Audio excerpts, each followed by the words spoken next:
The lean-to shed, on the east gable end of the marsh cabin, had been built by Owen's father in 1851, and had stood for 24 years through every Washington County winter the Rhode Island hill country could produce. It came down in December of 1875 under the weight of 18 inches of wet snow that accumulated on its low-pitched roof over 3 days of a storm that the Narragansett Bay weather brought in from the southeast, the direction from which the worst Washington County storms always came. Owen was already sick when the shed came down. He had been coughing since October, the kind of cough that started as a nuisance and became by November the kind of thing that a person heard through the floor at night and could not unhear. He came to the door when the shed collapsed and looked at the splayed boards and the wood spread across the yard in the December sleet and said nothing. He was 39 years old, and the shed was beyond his capacity that winter. Abigail said she would manage it. She managed what she could. She and her daughter, Margaret, who was 15, stacked the salvageable wood against the south wall of the house under a tarpaulin weighted with stones. The rest, the pieces that had gone into the mud and the sleet, they left where they were and used them first, burning wet wood through December and January. Owen died in February of 1876. The wetwood winter and the shed on the ground and the cough through the floor were the context of that February. And when the ground thawed in April and she walked the 22 acres of the farm for the first time with a deliberate eye toward what needed to be done, the woodshed was at the top of the list. She stood in the yard and looked at the east gable end where the lean-to had been. The attachment points were still visible, the bolt holes in the gable boards, the ghost of the lean-to's roofline on the painted wood. She could rebuild a lean-to. Owen's father had built the first one. She had watched Owen repair it twice in their 11 years of marriage and understood the construction. She could build it again. She did not build it again. What she thought about, standing in the April yard, looking at the lean-to ghost on the east gable, was her grandfather, Ephraim Cook. Ephraim had farmed Washington County his whole life, born in 1789 and died in 1867, and the house he had built in the 1820s on the Cook property 3 miles north had been a pure foundation frame house with board and batten skirting on 3 sides and a hinged access panel on the south. The crawl space under Ephraim's house had been his root vegetable cellar, his winter potatoes and turnips and carrots in sand bins below the kitchen floor, dry through every Rhode Island winter because the house floor above kept the rain out and the skirting kept the ground, moisture and the wind from reaching the stored food. She had been inside Ephraim's crawl space as a child, helping him retrieve potatoes in January. She had crawled through the hinged panel on the south side and passed the potato bin up to him where he crouched at the access opening.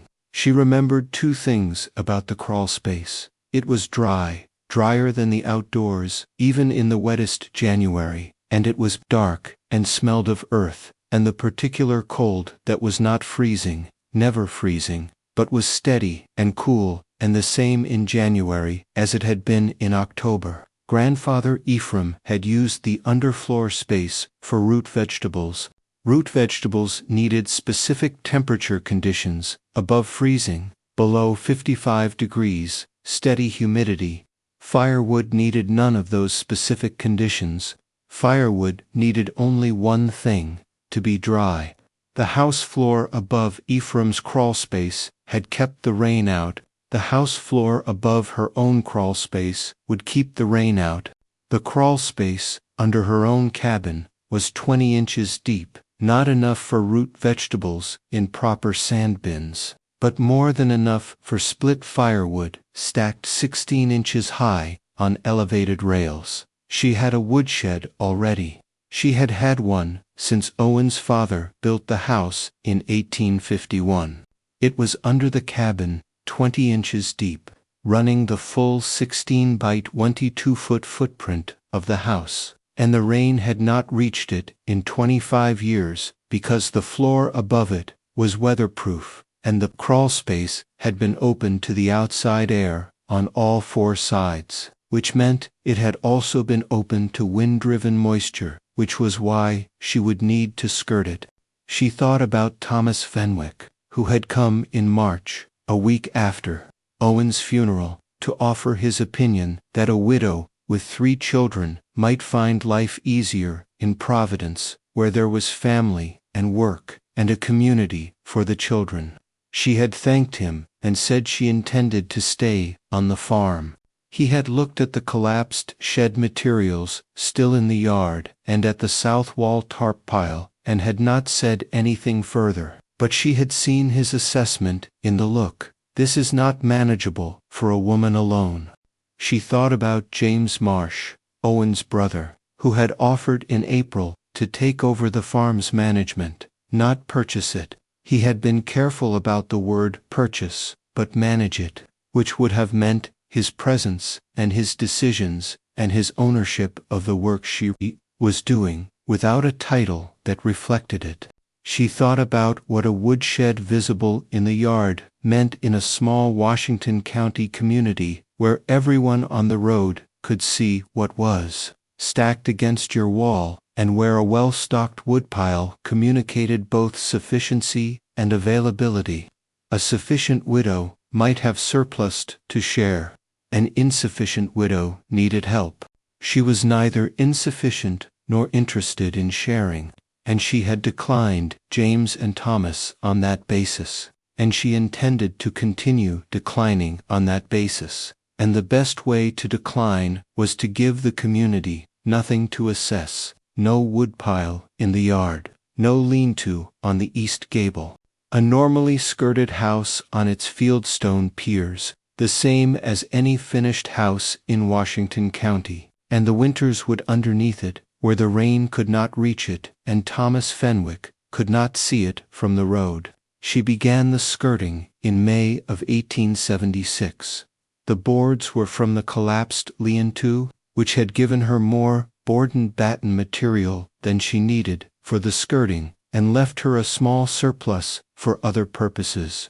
She nailed vertical boards to the pier faces on the north, east, and west sides of the house, each board cut to fill the gap between the ground and the floor framing above, with a half-inch gap at the bottom to allow drainage when surface water ran under the boards in a downpour, and the top butted tight against the floor framing to exclude wind. She nailed battens over the board joints in the standard fashion. The south side she built differently.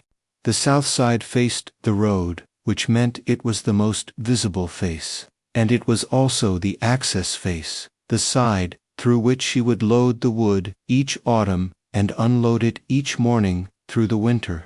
She fitted the south skirting boards into dido slots cut into the pier faces at top and bottom, each board dropping into its slot from above rather than being nailed in place. From outside, the south skirting looked identical to the north, east, and west skirting, vertical boards in the same pattern, the same spacing, the same batten over the joints. The difference was invisible. No nail heads on the south face boards, because they were not nailed. They lifted out. She fitted 2 adjacent boards in the center of the south skirting face, each board 18 inches wide and 19 inches tall, as the removable axis section. The remaining boards on the south face she nailed normally. The 2 central boards had no nails. They dropped into their dido slots from above and rested there by gravity and the slight outward bow of the boards against the slots. To remove them, she lifted each board straight up and out of its slot and set it aside. The opening left was 36 inches wide and 19 inches tall, adequate to pass split wood through horizontally, adequate for her to slide on her back and pass wood to her daughter, who stacked it inside. The 2-inch ventilation gap she cut at the top of the south skirting panel, between the top of the south face boards and the floor framing above, on the reasoning that the south face was protected from rain by the cabin's roof overhang. The south eavee extended 18 inches beyond the south wall, and the overhang deflected rain outward from the south skirting face. Wind-driven rain from the north, east, or west could reach those skirting faces and enter through any gap, which was why she had sealed those 3 faces tight at both top and bottom. The south face, sheltered by the overhang, could carry the ventilation gap without rain entry. Air entered through the 2-inch south gap at the top of the NSA south skirting and was drawn through the enclosed crawl space by the pressure differential between the enclosed space and the outside air. The air exited through the small imperfections in the east and west, skirting the tiny gaps where boards cupped slightly or where the pier face was not perfectly plumb. The movement was slow, perhaps 1 complete air change every 10 to 12 hours, slow enough to be imperceptible, fast enough to prevent the humidity from stagnating inside the enclosed crawl space. She built the interior cedar rail system in June, 2 parallel rails of 2-inch diameter cedar running the full 22-foot east-west length of the crawl space, each rail resting on 3 flat stone pads spaced evenly along its length. The rails raised the bottom course of the wood 3 inches above the ground. 3 inches of air under the bottom course, open to the slow airflow through the crawl space. The ground moisture that might otherwise wick up into the wood base had 3 inches of air to cross, which it could not do. She loaded the crawl space in September of 1876 in the way she had thought through during the summer, lying on her back on a canvas sheet, passing split oak and hickory under the south, skirting through the removable board opening to Margaret, who crouched inside the crawl space and stacked the pieces on the cedar rails in parallel rows. Margaret was 15 and small enough to work in the 20-inch space without difficulty. She stacked with the split face outward and bark face toward the north, which was the stacking her mother had told her to use. Split face out for air circulation, bark face to the wall for protection. The 9-year-old Daniel carried the wood from the yard to Abigail's position at the south skirting in armloads of 4 pieces at a time. Thomas, the 12-year-old, organized the yard pile for efficient passing. The 4 of them loaded 2 cords and 3/4 in 4 afternoons in September. When the last piece was in, Margaret replaced the removable boards from inside, dropping each one into its dido slot from below and pushing it flush with the face of the adjacent fixed boards. From outside, normal skirting. No nail heads on the removable boards, no visible difference from the rest of the south face. She had cut the trapdoor in the kitchen floor in August, before loading, a 14 by 16-inch opening in the floorboard run directly above the center of the crawl space, hung on to strap hinges with a flush ring pull countersunk into the door face so that the ring lay flat when the door was closed. The kitchen rug, a braided oval rug that had been in the kitchen since Owen's mother had made it in the 1860s, covered the trapdoor entirely. The ring pull was below the rug surface, accessible by feel through the rug's weave if you knew to reach for it, invisible if you did not. Thomas Fenwick came in the 2nd week of December 1876. He had come in November, too. On the visit he made each year to the properties on the Richmond Road as a kind of informal welfare check that the Washington County community maintained for its widows and elderly. In November he had noted no outdoor woodpile and no lean-to, and had offered to send his son with a cord of wood from the Fenwick supply. Abigail had thanked him, and said she had what she needed. He had looked at the farmyard, bare of any woodpile, and had seemed uncertain, and had gone. He came back in December with the same offer, phrased more insistently. The cold was coming, he said, and he would not feel right knowing she had nothing stacked. She said, "I have what I need for the winter." He looked at the yard. No pile. He looked at the east gable end. No lean-to. He looked at the south face of the house, the same board and batten skirting as the other 3 sides. Nothing remarkable about it, he said. "Where do you keep it?" she said. "Close by." He did not ask further. He was a polite man, and she had answered him, and he went home, and she watched him go from the kitchen window. She then reached under the kitchen rug, found the flush ring, pulled by feel, and opened the trap door. She passed a morning's worth of split oak up through the opening to Margaret, who was waiting. Thomas carried it to the stove. Daniel stacked what would not fit in the stove bin against the kitchen wall. The family's wood supply system operated below the floor, invisible from outside, requiring 2 minutes of daily retrieval through the kitchen floor. The wood was dry. December had brought 8 inches of sleet and freezing rain to Washington County, and the outdoor woodpiles of every farm on the Richmond Road had iced over. The split faces, sealed with a 1/4-inch glaze that had to be chipped before the wood could be started. Thomas Fenwick's son had spent an hour with a hatchet on their outdoor pile the morning after the sleet. Abigail's wood had no ice. It had been under the house during the sleet event, 20 inches below the kitchen floor, sheltered by the cabin's floor framing above and the board and batten skirting on all 4 sides. The sleet had not reached a single piece. January brought 5 days below 10 degrees. Outdoor woodpiles in Washington County, if they had survived the December sleet without freeze bonding, were now locked in. The pieces that had been stacked with any moisture between them had frozen together in the cold, requiring the hatchet again to separate. Abigail's wood was dry enough that no pieces had bonded. The low humidity in the enclosed crawl space had prevented the moisture film between pieces from accumulating, and the crawl space temperature, at 20 inches below the floor, had stayed at 38 to 42 degrees through the 5-day cold snap, above the point where wood pieces bonded. The children worked the retrieval system without instruction. By February, Daniel lifted the kitchen rug each morning. Margaret reached through the trapdoor with both arms and passed up 6 pieces. Thomas stacked them. 3 minutes, no outdoor trip, no ice on the wood, the stove going by the time the morning meal required it.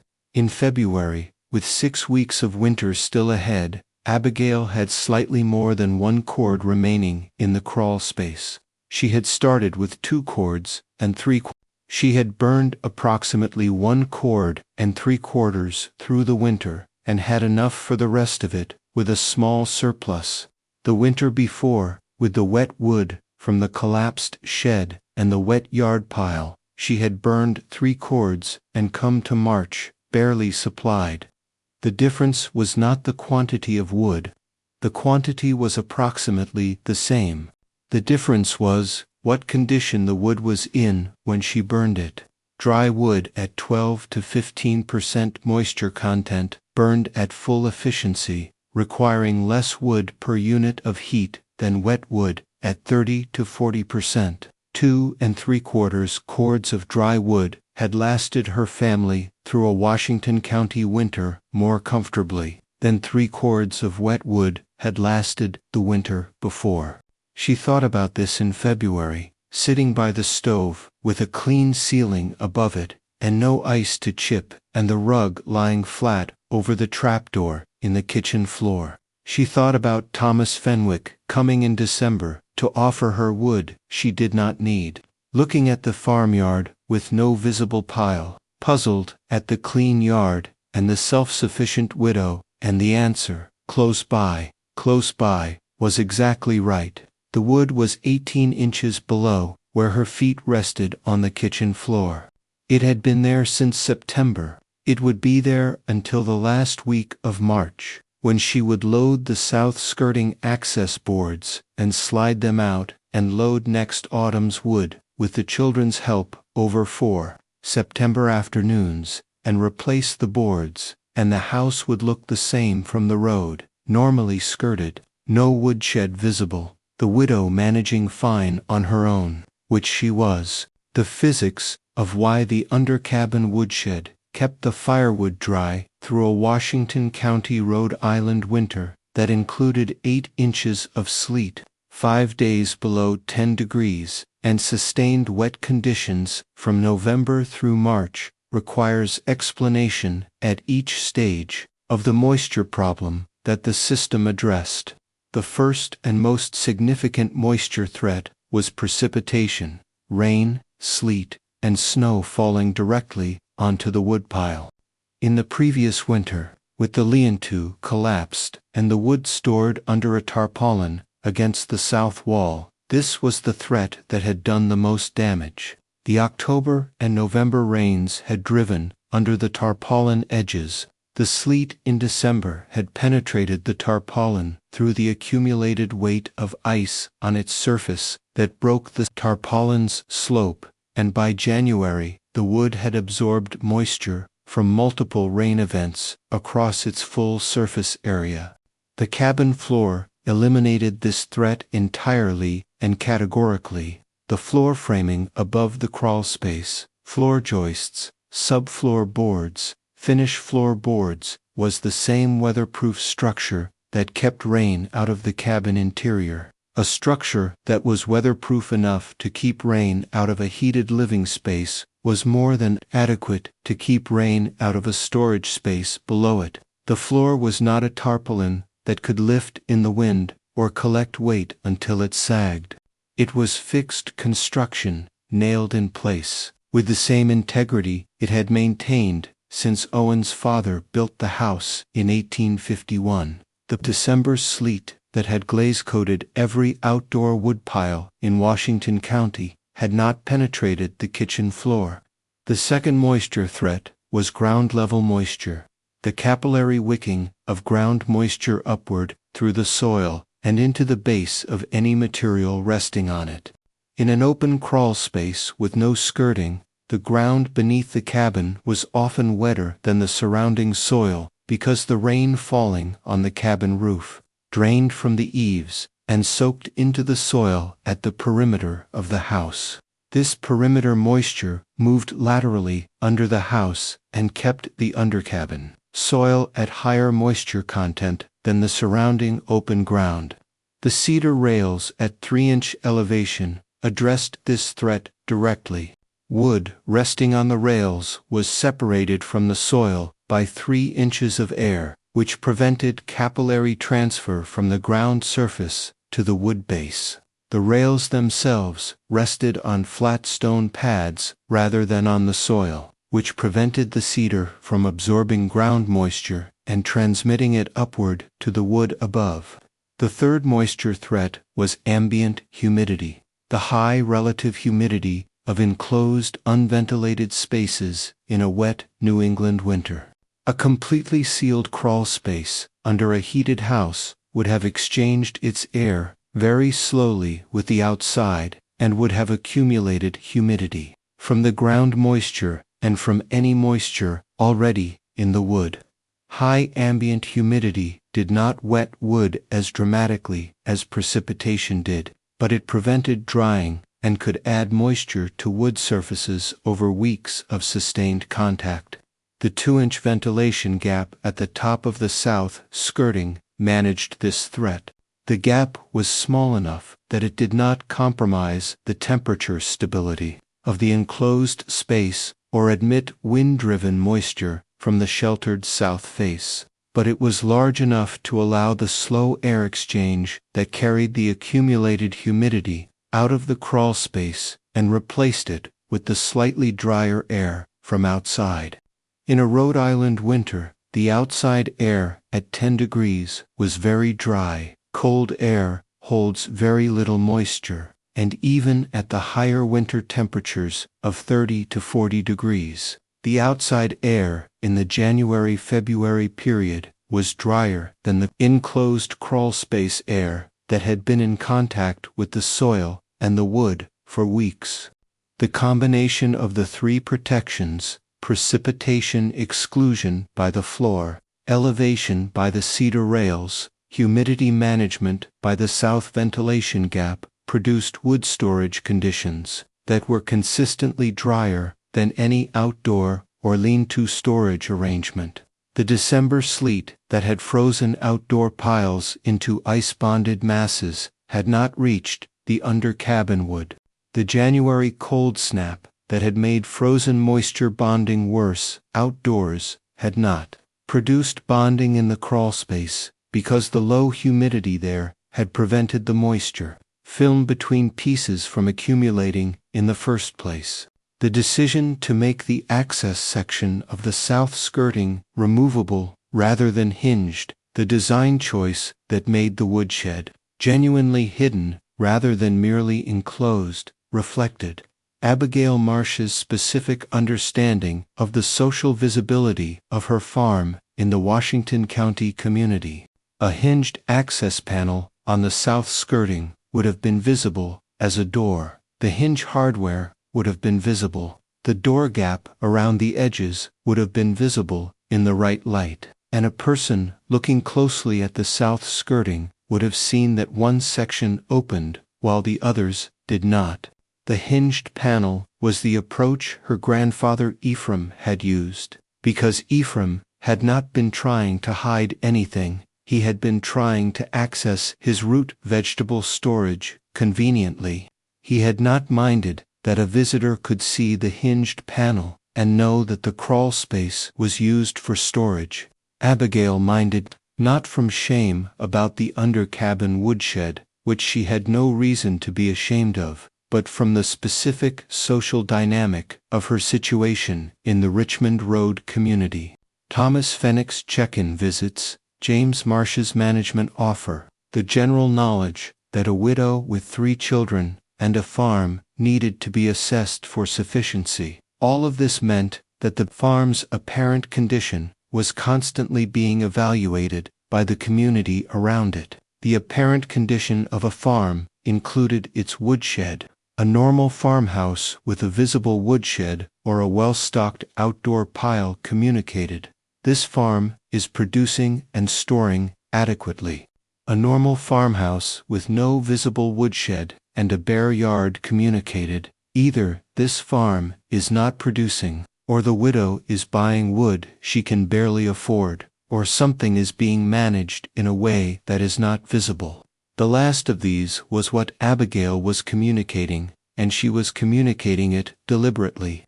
The dado slots for the removable boards required more preparation time than hinge hardware, but left no visible trace on the finished skirting face.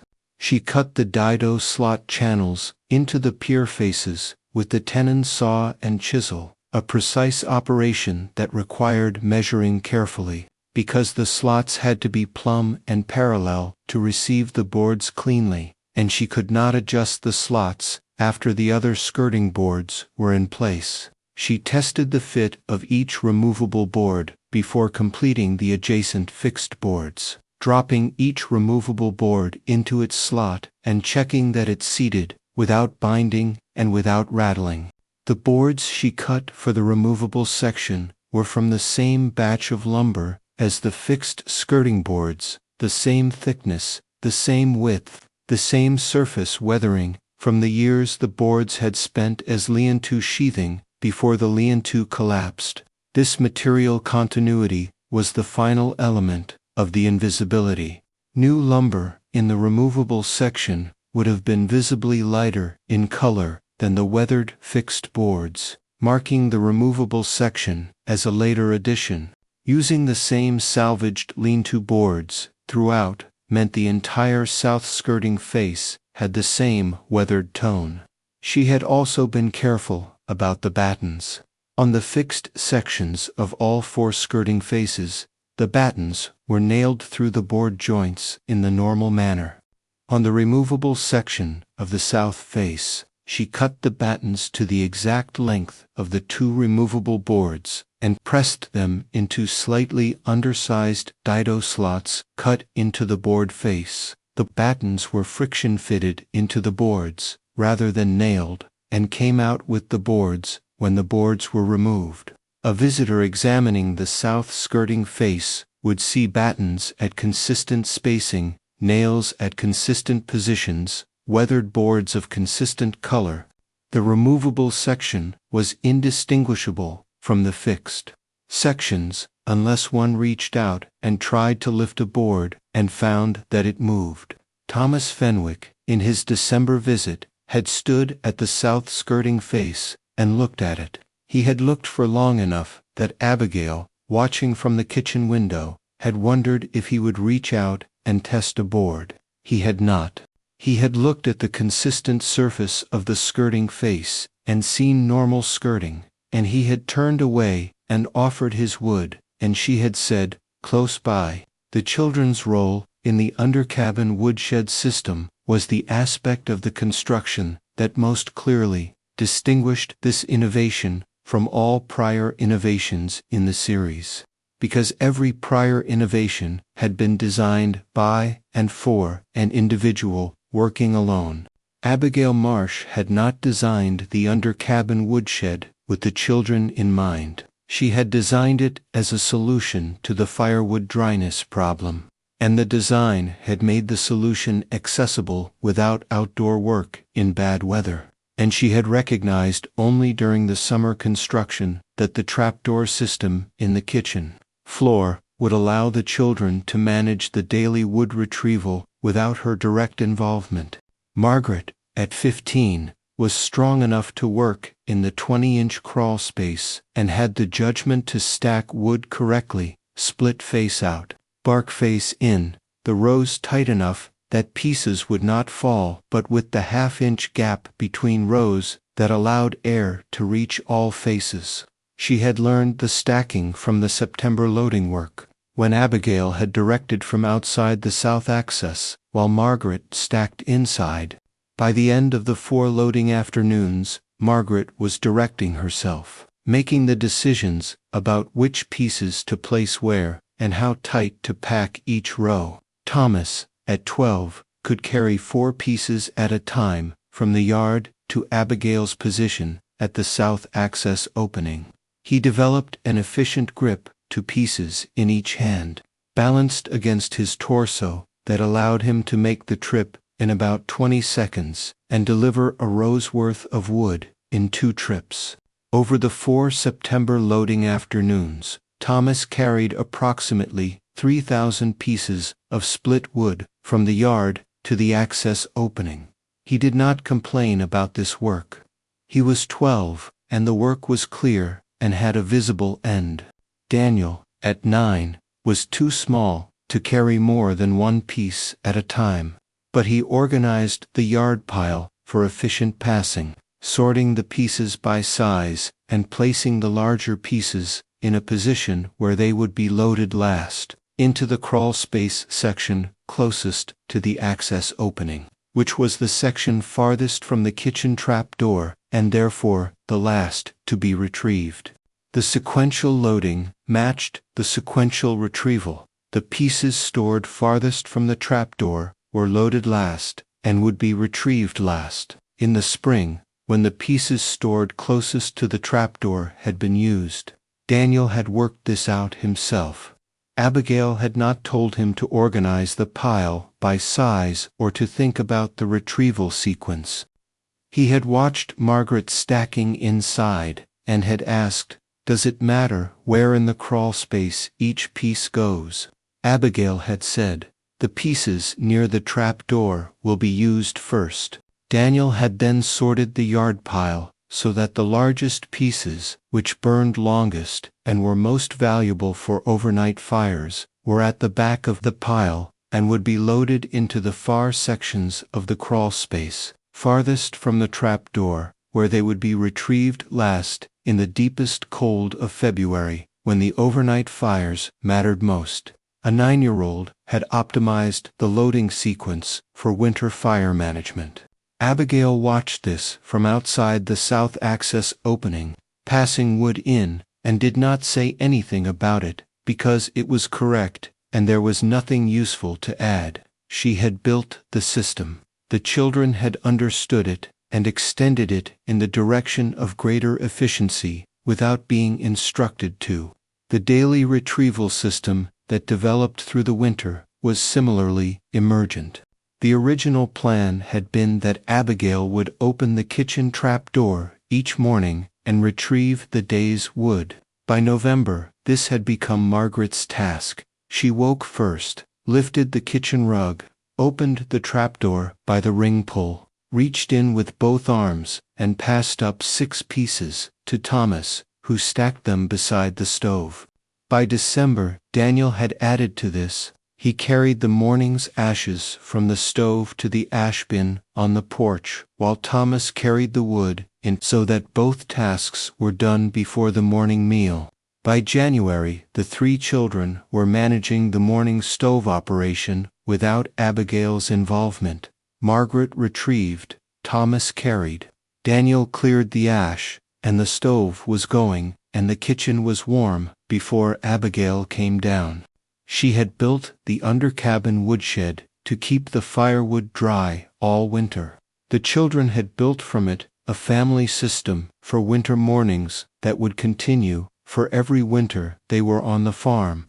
The economic comparison between the winter of 1875 to 76, with the collapsed lean-to, the wet wood, and Owen dying in February, and the winter of 1876 to 77, with the under-cabin woodshed, was the most direct measure of what the construction had accomplished in material terms.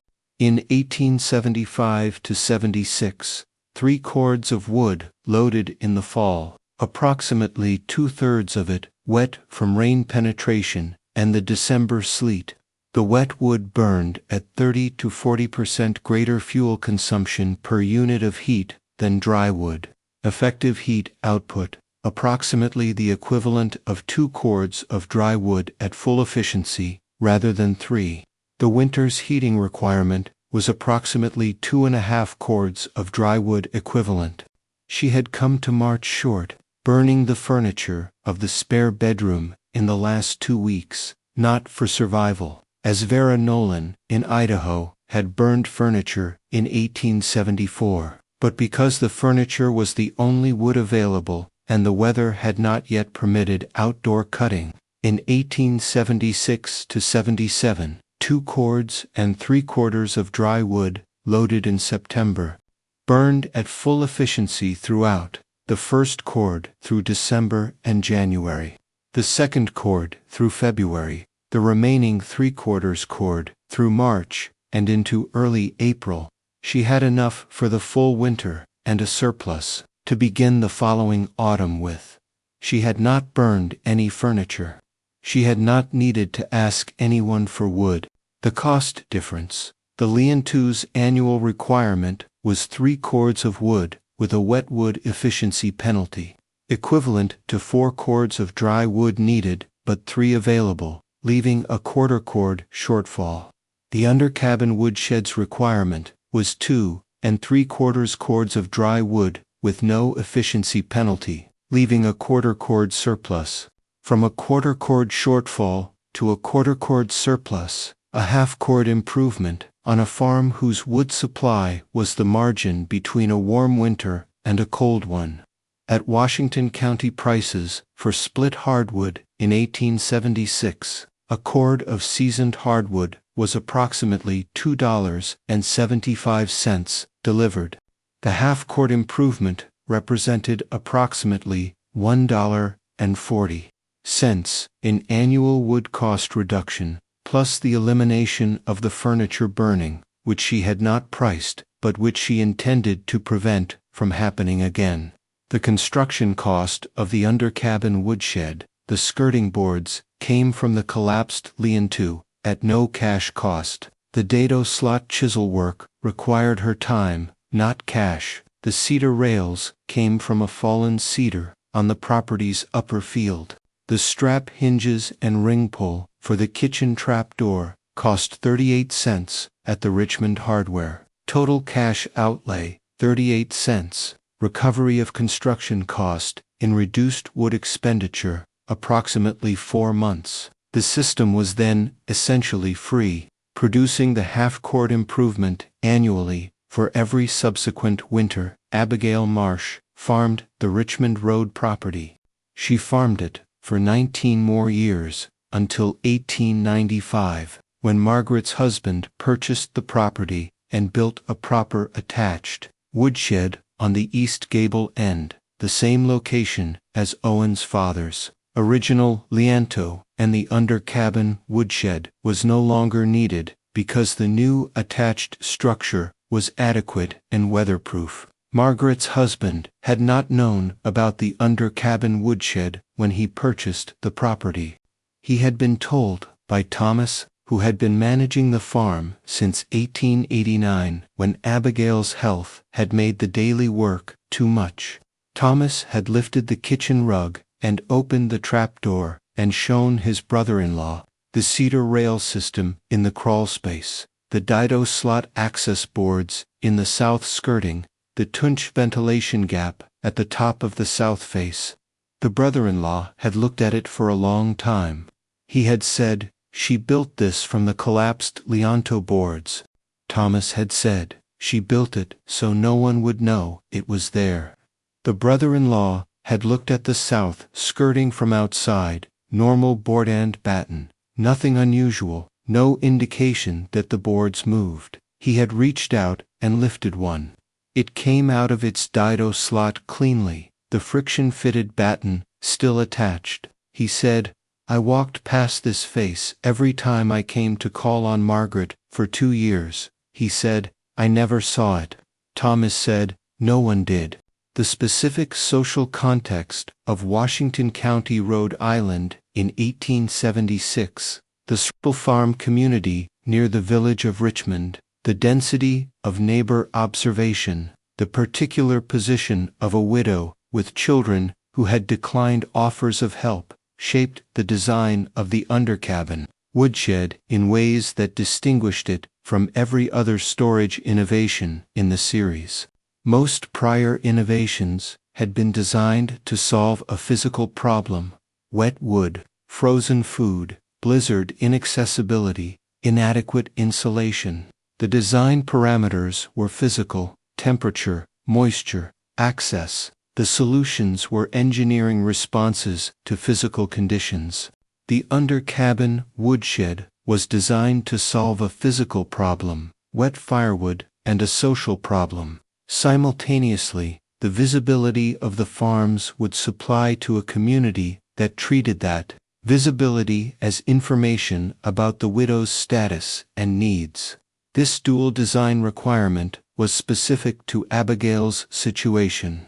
She was not hiding the woodshed from thieves, as Solomon Good, in South Carolina, had reasons to hide his storage room from hostile observation. She was hiding it from people who meant her well but whose well-meaning manifested as pressure toward dependence. Thomas Fenwick's would offer was genuinely kind.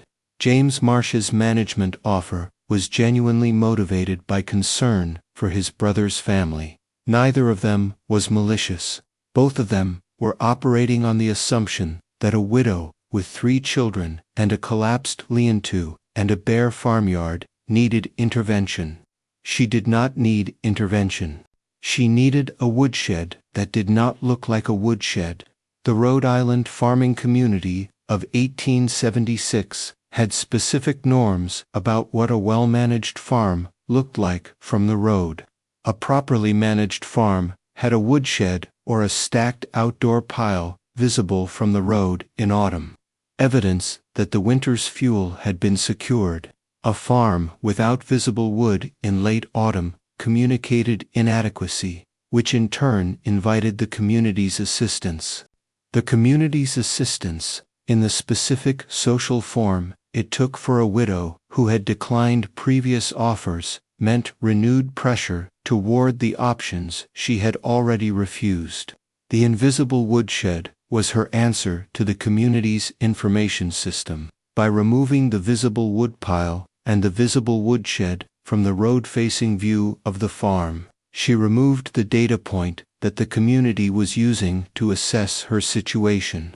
Thomas Fenwick's December visit and his puzzled look at the bare farmyard and his question, "Where do you keep it?" and her answer, "Close by," was the specific interaction the invisible woodshed had been designed to produce. He did not know where she kept it. He could not see it. He accepted her answer and went home, and the wood remained under the house, dry and sufficient, invisible from the road.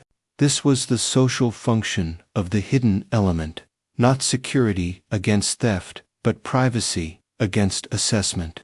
In a community where a widow's farm was everyone's information, she had made one piece of information the state of her wood supply unavailable. She had used the same construction that would have been visible if built with hinges and made it invisible by using dado slots and salvaged boards of matching weathered tone.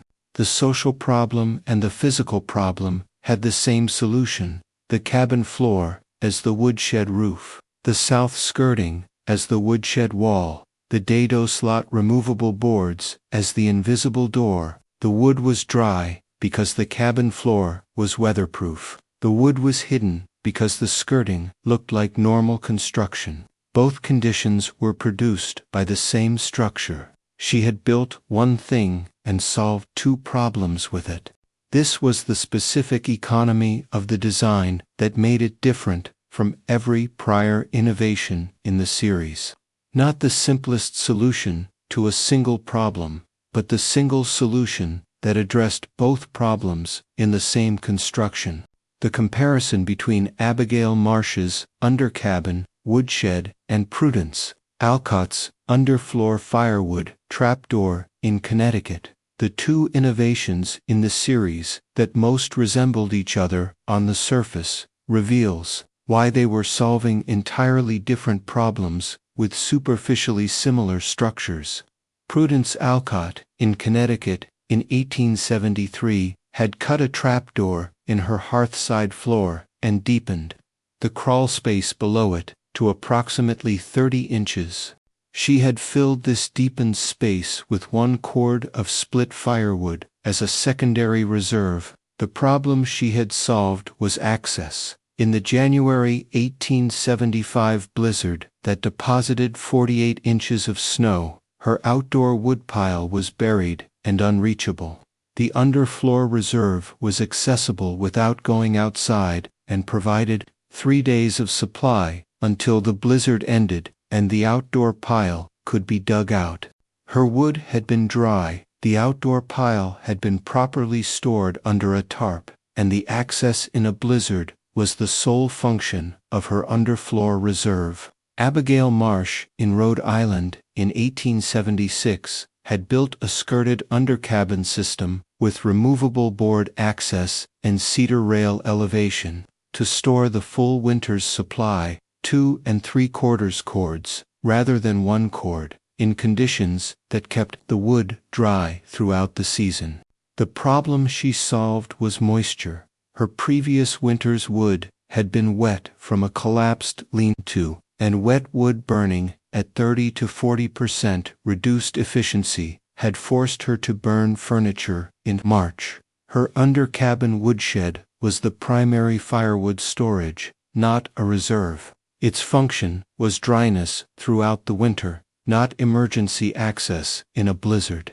The physical similarity, wood stored under a floor, concealed to different problems, to different designs, and to different mechanisms. Prudence Alcott's design prioritized access in extreme weather over any other consideration. Abigail Marsh's design prioritized moisture, exclusion, and capacity, the full winter's supply, not a 3-day reserve over any other consideration.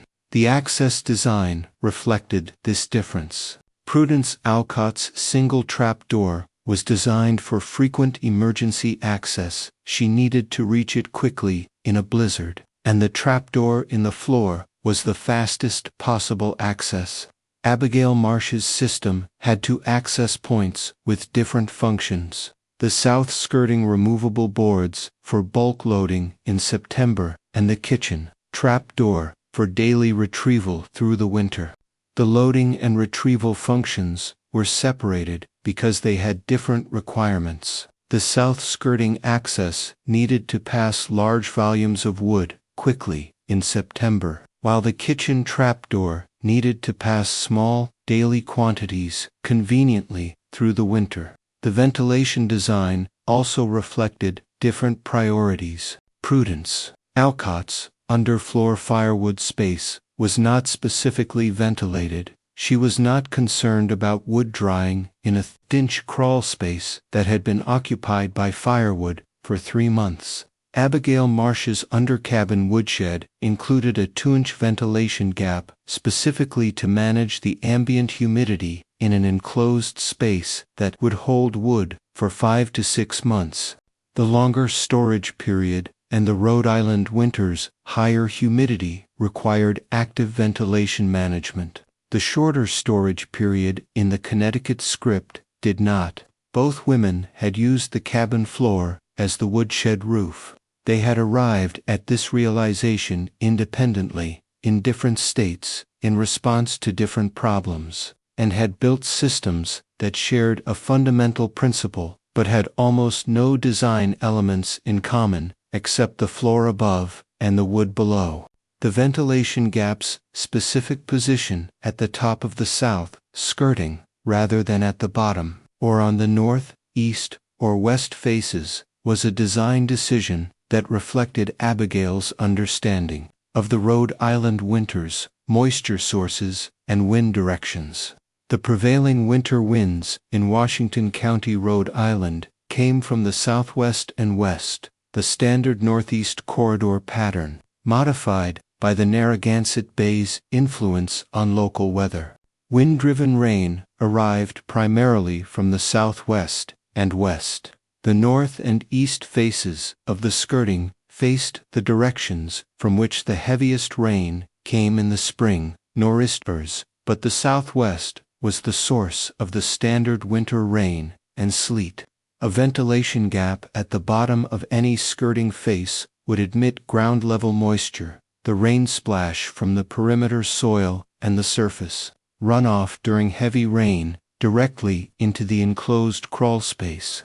A gap at the top of the north, east, or west faces would admit wind-driven moisture during the southwest storms. A gap at the top of the south face, sheltered by the 18-inch south roof overhang, admitted air but no rain. The overhang deflected south face rain outward before it could reach the gap position. This was the specific geometry of the problem that made the south face top gap the only correct position for the ventilation opening. The gap needed to admit air without admitting moisture, which meant the gap needed to be at a position that the weather could not reach directly. The south overhang provided a shelter zone approximately 12 inches wide at the skirting face level, a zone in which wind-driven rain from any direction was blocked by either the overhang above or the adjacent skirting boards on the sides. The 2-inch gap cut within this shelter zone admitted air from the stiller space between the overhang and the skirting face. The direction of air movement through the gap inward at the bottom, outward at the top, was the result of the temperature differential between the enclosed crawl space and the outside air. The crawl space air, slightly warmed by the floor above it and the ground below it, rose toward the top of the enclosed space and exited through the highest available opening, the 2-inch south gap. Cooler outside air entered through the smallest available openings in the other 3 skirting faces, the unavoidable imperfections in the board and batten construction. This movement was slow, one air change every 10 to 12 hours at the typical winter wind conditions. But it was consistent and continuous. The air inside the crawl space was never fully stagnant. The slow replacement of humid enclosed air with the drier outside air in winter was sufficient to prevent the humidity buildup that would otherwise have promoted surface moisture on the stored wood. Abigail had not derived this from physics, texts, or engineering principles. She had derived it from her grandfather, Ephraim's observation. The crawl space under his house had always been dry, even in the wettest Rhode Island winters, and from her own observation of where water came from in a Rhode Island winter storm. Rain came from the southwest, sleet came from the east. The north face was sheltered by the barn 40 feet away. The south face was sheltered by the overhang. She put the gap where the overhang protected it. The principle was the same one that appeared throughout this series under different names in different contexts. Identify where the weather comes from. Design the opening where the weather cannot reach. Clara Voss in New Jersey had identified the southeast cave mouth as sheltered from the northwest rain and built her platform inside the sheltered face. Vera Nolan in Idaho had identified the south-facing hillside as the correct location for the survival room entrance and had used the South Hills reduced wind exposure. Abigail Marsh had identified the south overhang as the rain-sheltered face and had put the ventilation gap there. The specific form of each shelter was different: a geological cave mouth, a hillside orientation, an architectural overhang. The principle was identical: put the opening where the weather does not reach.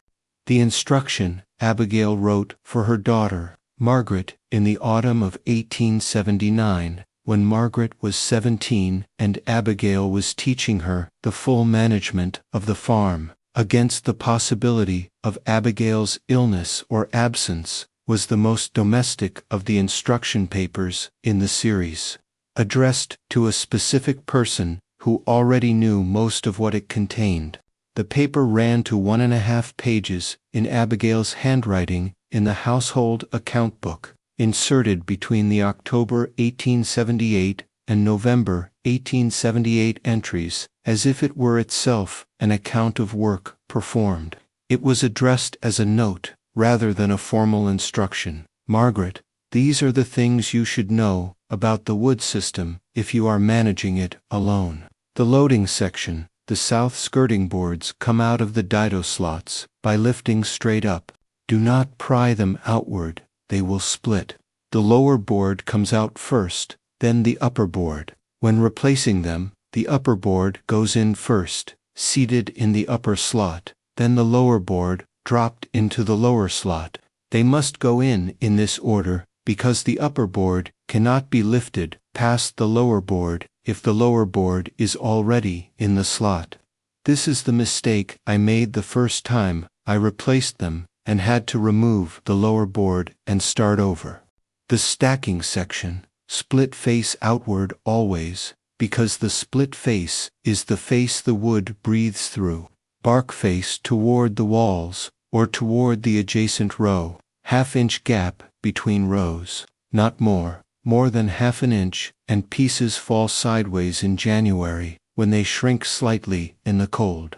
The cedar rails must be clear at both ends. Do not stack wood against the east or west skirting so tightly that the rail ends are blocked, because the air needs to move under the bottom course along the full length of the rail. The retrieval section. The ring pull is under the southeast corner of the kitchen rug. Reach through the rug's weave. If you cannot see it, it is always in the same position. 6 pieces for a normal day's fire. 8 pieces if the night will be very cold. Do not take from the far sections until the near sections are empty. The far sections have the largest pieces, which should be saved for the deepest cold. The ventilation section. Check the south gap in October to confirm it is clear. Sometimes a spider builds a web across the gap by September and blocks it. clear it with a stick if blocked. The gap is at the top of the south skirting face, 2 inches tall, running the full width of the removable board section.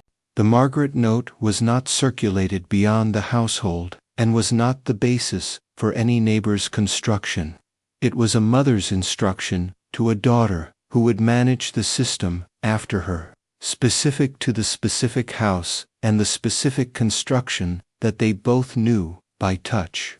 17 women and 1 man on the Richmond Road and its adjacent farms built skirted under-cabin woodsheds between 1880 and 1895, all derived from Abigail's system through Anna Corey's account at the Washington County Women's Agricultural Society in 1879. Anna Corey had been shown the system by Abigail in the winter of 1877, had noted the dado slot invisible access and the cedar rail elevation and the south gap ventilation, and had described it at the society meeting in March 1879 without Abigail's knowledge. Abigail had been ill that winter and had not attended.